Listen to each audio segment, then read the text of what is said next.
Si vous allez dans un magasin de fruits, achetez une banane et les rapportez à la maison. Après quelques jours, vous remarquerez que la banane devient noire. Cependant, dans les magasins de fruits, les bananes restent toujours de couleur jaune, comme si elles avaient été coupées de l'arbre hier. Et ce problème ne nous arrive pas seulement avec les bananes, mais avec tous les types de fruits et légumes. Je me demande où se trouve le secret que font les vendeurs de fruits et légumes pour préserver la fraîcheur de leurs fruits et légumes. Est-ce que nous pouvons faire la même chose qu'eux ou non? Bonjour, je suis Zach. Si vous regardez la chaîne pour la première fois, n'oubliez pas de vous abonner à la chaîne et d'activer la cloche afin de recevoir nos prochaines vidéos. Afin de comprendre pourquoi les fruits et légumes s'abîment à la maison et non chez leurs vendeurs, nous devons d'abord comprendre pourquoi les légumes et les fruits s'abîment d'une manière générale en premier lieu. La première et la plus importante des choses est le gaz d'éthylène. La plupart des types de fruits et certains légumes produisent du gaz de l'éthylène à un certain niveau à chaque étape de leur croissance, en commençant lorsque le fruit est tout petit jusqu'à il devient jaune et encore mou. Lorsque le fruit sécrète du gaz de l'éthylène, il permet à ses enzymes de détruire les parois cellulaires, ce qui rend la peau du fruit douce et souple. Et avec ce processus, le pourcentage d'amidon à l'intérieur du fruit commence à diminuer et la quantité de sucre augmente en retour. Et ainsi le fruit devient très mou et comestible. Mais qu'est-ce qui relie tout cela à notre question? Sa relation est que le gaz d'éthylène ne s'arrête pas à ce stade-là. En tant qu'il est sécrété, la maturité du fruit augmente de plus en plus et l'enveloppe extérieure du fruit devient plus foncée jusqu'à quand il sera incapable de protéger le fruit et donc le fruit s'abîme complètement. Bien sûr, tous les fruits ne sont pas similaires en termes de production d'éthylène. Il existe des fruits qui produisent de l'éthylène en très grande quantité, on les appelle fruits tropicaux, comme les pommes, les pastèques, les pêches, les kiwis et bien sûr les bananes. Ce groupe, avant d'atteindre le niveau de maturité, il commence à sécréter de l'éthylène en abondance. C'est ce qui le rend plus mature même après avoir été cueilli sur l'arbre. Quant au deuxième groupe de fruits, il est non climatique et produit de l'éthylène en très petite quantité. Une fois cueilli sur l'arbre, ces phases de croissance s'arrêtent. Parmi ces fruits, on retrouve l'ananas, le raisin et tous les agrumes. Alors, c'est quoi la relation avec les vendeurs de fruits et légumes? Il convient de noter que les fruits non climatiques peuvent augmenter en maturité après avoir été cueillis s'ils sont exposés au gaz d'éthylène externe. Les vendeurs de légumes et de fruits, c'est vrai qu'ils n'ont pas étudié le gaz d'éthylène ou quoi que ce soit, mais leur expérience est très forte avec la pratique. C'est pour cette raison on les voit cueillir des bananes 3 à 4 semaines avant qu'elles ne soient mûres, sachant qu'elles sont complètement vertes. Et comme nous l'avons expliqué précédemment, elles appartiennent au groupe des fruits tropicaux. Et ces 3 semaines sont utilisées pour les commerçants pour transporter les bananes d'un endroit à un autre ou même d'un pays à un autre sans qu'elles s'abîment.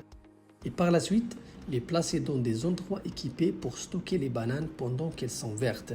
Après cela, ils sortent les bananes en quantité bien précise et les mettent dans les sacs en plastique pour préserver le gaz d'éthylène qui s'en dégage.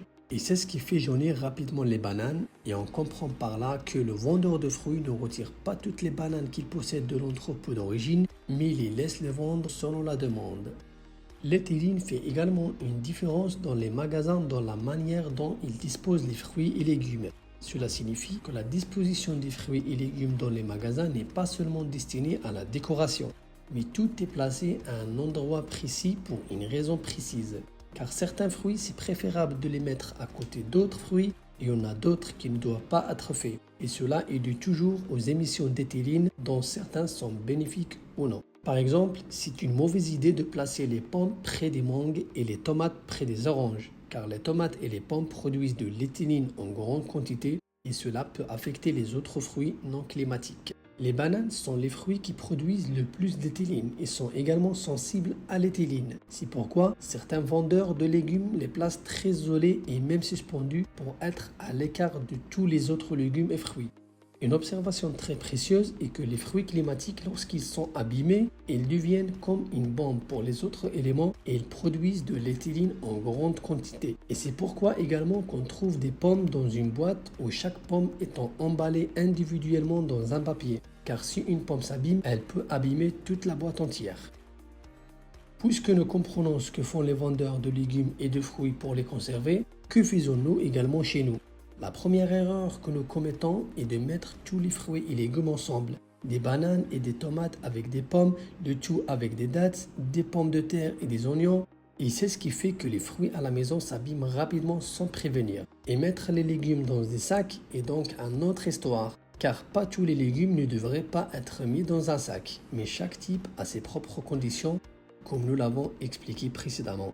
Cependant, lors de l'achat aussi, nous endommageons davantage le fruit, ce qui augmente aussi la vitesse de sa détérioration. Mais une question, est-ce que le problème concerne-t-il uniquement de l'éthynyle? Non, les vendeurs de fruits et légumes se concentrent également sur d'autres choses, dont les plus importantes sont la température et la lumière. Par exemple, il y a des fruits qui ont besoin d'une température basse pour rester propres, et d'autres sont tout le contraire, mais plutôt ont besoin d'une chaleur modérée pour qu'ils ne s'abîment pas. Et c'est pour cette raison que l'on trouve dans les magasins mettre le ventilateur en marche pour certains fruits et pas pour d'autres, car ils savent très bien quels fruits ont besoin d'être refroidis pour rester propres. Par exemple, les pommes de terre et les oignons n'ont pas besoin de basse température, mais ils ont besoin d'un endroit sec et sombre, et ainsi ils peuvent rester pendant des semaines ou même des mois. Le concombre de son côté ne se conserve pas au réfrigérateur. C'est pourquoi nous ne devons pas mettre tous les légumes au réfrigérateur dès le début, car chaque fruit ou légume a son propre système. Une remarque très importante à notifier, c'est que les magasins spécialisés ont une méthode différente pour conserver les fruits.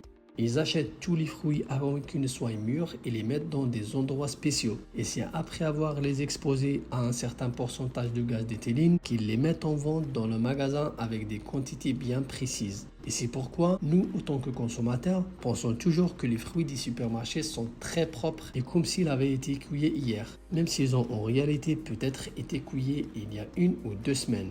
Et avec cela, nous avons répondu à la question pourquoi le banane reste assez propre chez le vendeur et s'abîme rapidement chez nous. Si vous avez apprécié la vidéo, n'hésitez pas de la liker et de la partager et je vous dis à bientôt pour une prochaine vidéo.